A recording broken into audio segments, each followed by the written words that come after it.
Hey!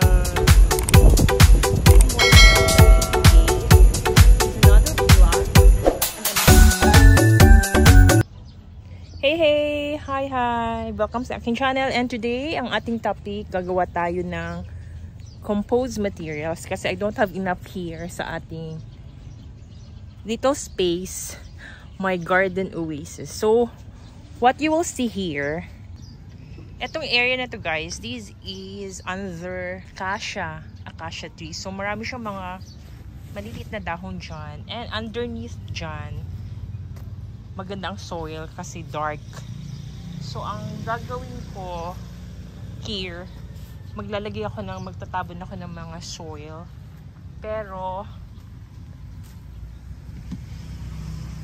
need muna nating mag-strain kasi minsan marami siyang bato like here, oh. So nag-try kasi ako mag-strain itong parang puntod na to, di ba hindi siya even. So gusto ko siyang i-even kasi itong dito na area. Tsaka marami siyang mga debris. Okay, gawa muna tayo ng ating compost bin. So, eto meron ako dito ng dalawang pot.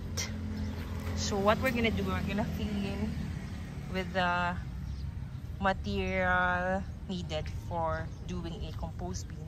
And then hindi ko na siya kailangan i-cover pa kasi iwan ko lang siya dito under the sun para madali siya Alright guys, so eto na yung ating bin. Ito yung gagamit ko. So make sure lang na meron siyang hole sa ilalim. So we'll be doing two of this compost bin natin. Sorry, I have to move you far. Ayan guys. Alright, kita na ako. Guys, the first thing is the carbon. Mga paper.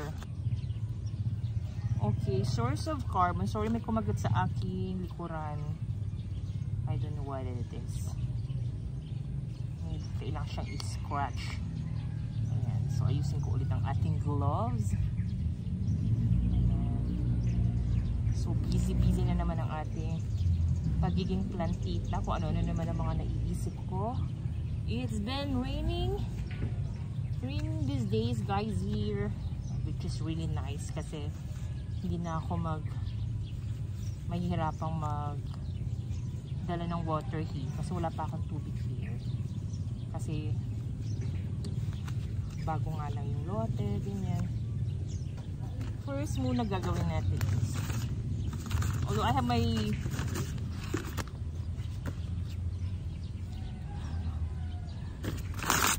so make sure yung paper nyo is hindi siya glossy. Okay.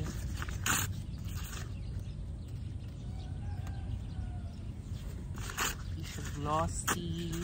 Wala siya mga scotch tape or mga staple wire.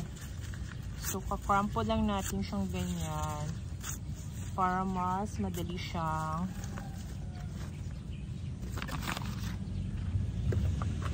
I'm making dalawa ha. So this is my first time making compost bins. Okay, so we're using a pot. Malalaki naman itong pot natin. Ayan. So ang dami ko mga paper sa bahay. So ngayon, meron na akong reason at meron na akong ways on how to dispose them. Ang ganda ng butterfly guys, hindi nyo siya nakikita. Pero there she goes. Kasi marami dito mga wildflower. So, yan, equal na ba yan? Yan daw yun eh.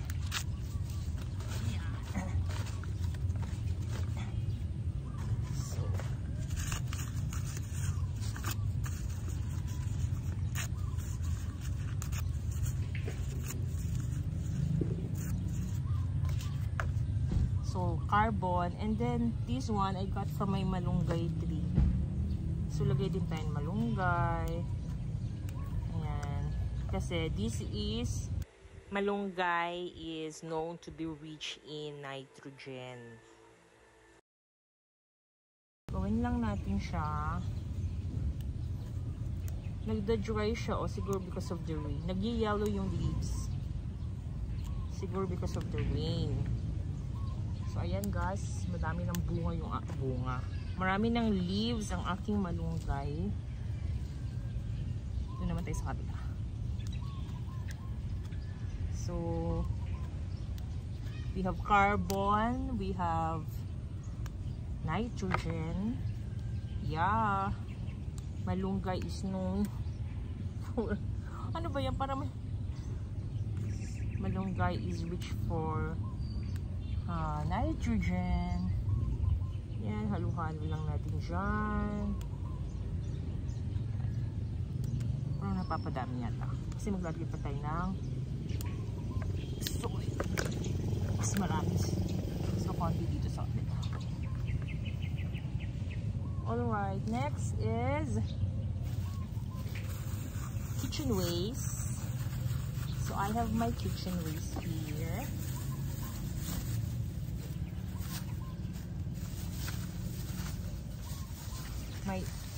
We have egg here, and actually, so these are kitchen waste na banana peel. So banana is known for potassium and phosphorus, diba? Ayan, so lagay lang natin siya. Tapos, some eggs. So, ang egg naman, known naman siya for rich in calcium. Yan, guys.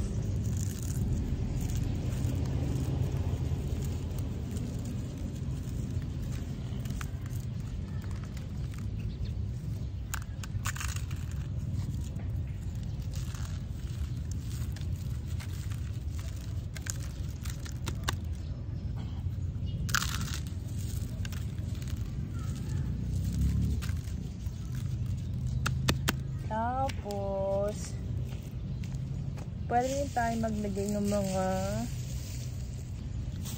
cross trimmings, just like this one here. Yan, pwede natin ilagay yan dyan. Kasi madali sila mga twigs. Mas gusto kong i-cut.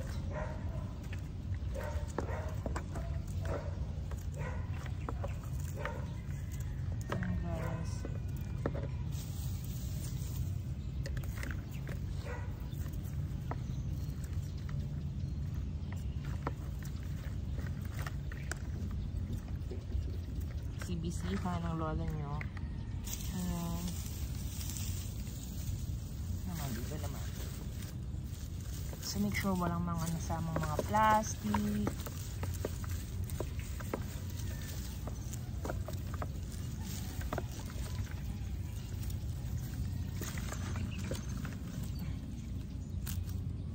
Ito yung mga na-trim ko. And then, after yan, tatabain natin itong soil na to. So yan guys, nakikita nyo pa.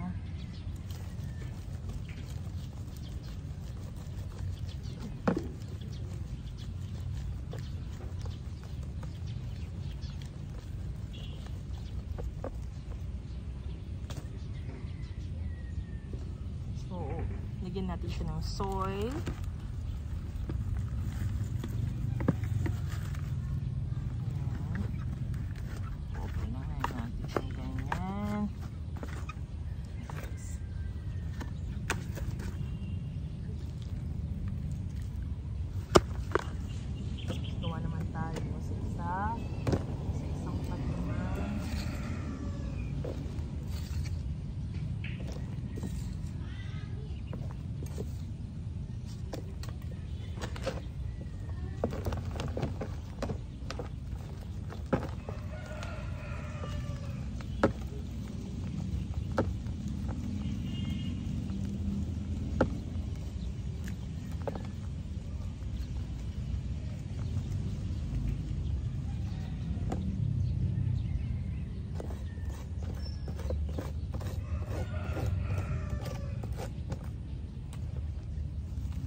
natin siya sa ano kasi.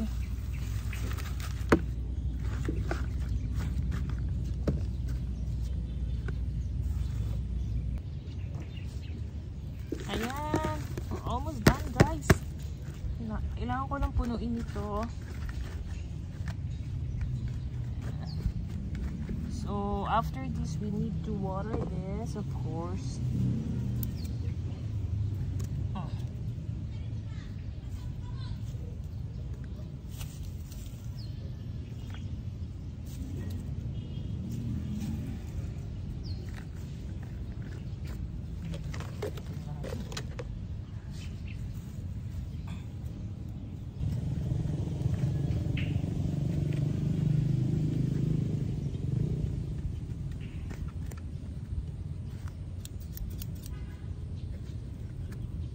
Okay, we're done with the first one here.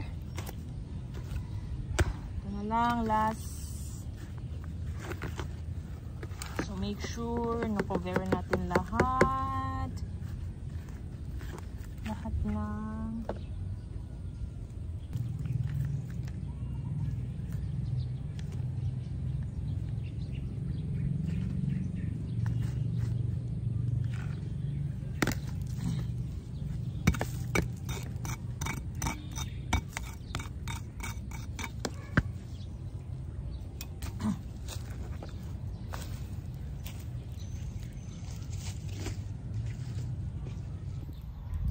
ito na, guys, oh. Ayan, binasa ko na siya ng water na. I will just leave it that way para makakuha lang siya ng sun. Mas madali din siya ma-decompose. I will not cover it because hindi naman siya nangangamoy. We'll check on this every 2 weeks. Yan, and then we're gonna like mix them up all together. Alright, so this is 3rd day after ako nag-start gumawa nitong ating compost beans. Ayan, so nagdagdag ako ng additional kitchen waste and some eggs and cover it with some soil. Hahayaan lang natin siyang stay in that condition for 2 weeks and then I'm gonna mix this one. No, isa lang sa na-notice ko, guys, marami siyang mga beetle. Yung, alam niyo yung mga maliliit na parang bug. So kumakain din yun siya ng mga waste. Hopefully sana yung mga poop nila mapunta dito, diba? Para mas tumaba yung ating compost. Kasi we're making compost rather than buying vermicast kasi mahal-mahal din yun. So when we can do it on here naman, so we'll do it.